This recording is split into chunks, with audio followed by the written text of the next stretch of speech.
அனைவருக்கும் வணக்கம். இந்த பகுதியில் நம்ம மிக முக்கியமான தகவல் ஆயுள் ஸ்தானத்தை நம்ம பார்க்க போகிறோம். நம்ம பயன்படுத்தக்கூடிய உண்மையான கேபி ஜோதிடத்தின் அடிப்படையில் ஆயுள் ஸ்தான நிர்ணயம் அப்படின்றது ரொம்ப ஒரு மிக முக்கியமான ஒரு விஷயங்க. இதுக்கு என்ன நம்ம ஃபாலோ பண்ணணும் அப்படின்னு பார்த்தோம்னா, முதல் ஜாதகப்படி ஆயுள் அப்படின்றது 3 விதமாக நம்ம பிரிச்சுக்கணும். முதல்ல பிறந்ததுலேருந்து 33 வயசுக்குள்ளே அப்படின்றது குறை ஆயுள்.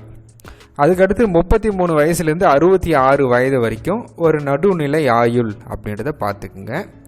66 வயதுக்கு மேலே நீட்டிப்பு ஆயுள். முதல்ல நம்ம இதில் கொஞ்சம் கிளாரிட்டியாக இருக்கணும். ஒருத்தருக்கு குறை ஆயுளா இல்லை மத்தியம ஆயுளா அல்லது நீட்டிப்பு ஆயுளா அப்படின்ற விஷயத்தில் நம்ம கொஞ்சம் கிளாரிட்டியாக இருந்துக்கணும்.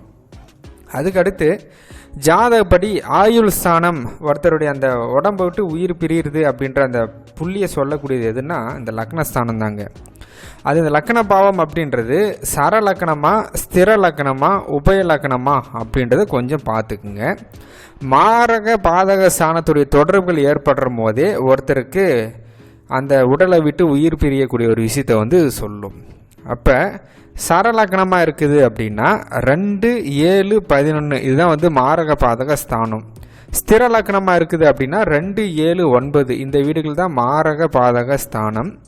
உபய லக்கணமாக இருக்குது அப்படின்னா 2, 7 இந்த வீடுகள் இருந்தால் அவங்க உடலை விட்டு உயிர் பிரியதை சொல்லும். இப்போ எல்லாத்துக்குமே முக்கிய வீடு லக்கண பாவம் தான். அதை கொஞ்சம் நம்ம தெரிஞ்சிக்க வேண்டியது அவசியம். ஒருத்தருக்கு ஆயுள் ரொம்ப நீட்டிப்பாக இருக்குது அப்படின்னா அதுக்கு என்ன விதி அப்படின்னு பார்த்தோம்னா 1, 3, 8 இந்த வீடுகளுடைய தொடர்புகள் நமக்கு ஏற்படுத்தி கொடுக்கணும். இதுதாங்க இதில் இருக்கக்கூடிய லாஜிக்கு. இப்போ சொன்ன இந்த லாஜிக்கை நீங்கள் ஒரு டைமுக்கு ஒரு 10 டைம் திரும்ப கேளுங்க. இதில் நிறைய விஷயம் இருக்குது. இப்போ ஆய்வுக்காக நான் உங்களுக்கு ஸ்க்ரீனில் ஒரு ஜாதகம் காட்டியிருக்கேன். இப்போ இந்த ஜாதகரோட டீட்டெயில்ஸ் பார்த்துக்குங்க. இப்போ இந்த ஜாதருக்கு தனுசு லக்கணமாக விழுந்திருக்குது. தனுசு லக்கணம் அப்படின்றது உபய லக்கணமாக இருக்கும். உபய லக்கணத்துக்கு மாரக பாதக ஸ்தானம் அப்படின்றது 2வது வீடு 7வது வீடு அவ்வளோதான். அப்போ லக்கணத்தோடைய உபநட்சத்திரம் நின்ற நட்சத்திரம் வெறும் 2, 7 மட்டும் குறிக்காட்டுச்சுன்னா அவருக்கு குறை ஆயுள்.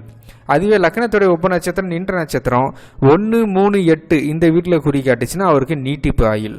அதுவே லக்கணத்தோடைய உபநட்சத்திரம் நின்ற நட்சத்திரம் 1, 3, 8, 2, 7 இந்த 2 வீட்லையும் கலந்து குறிக்காட்டினா அவருக்கு மத்தியம ஆயுள் அப்படின்றத பார்க்கலாம்.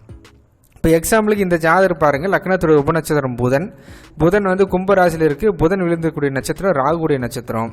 ராகுடைய குறிக்காட்டி 1, 3, 9 மட்டும்தான் குறிக்காட்டுது. ஆயுள் நீட்டிப்பு ஸ்தானம் மட்டும் இருக்கிறதால இவருக்கு நீட்டிப்பு ஆயுள் அப்படின்றத நம்ம பார்க்கலாம். நன்றி, வணக்கம்.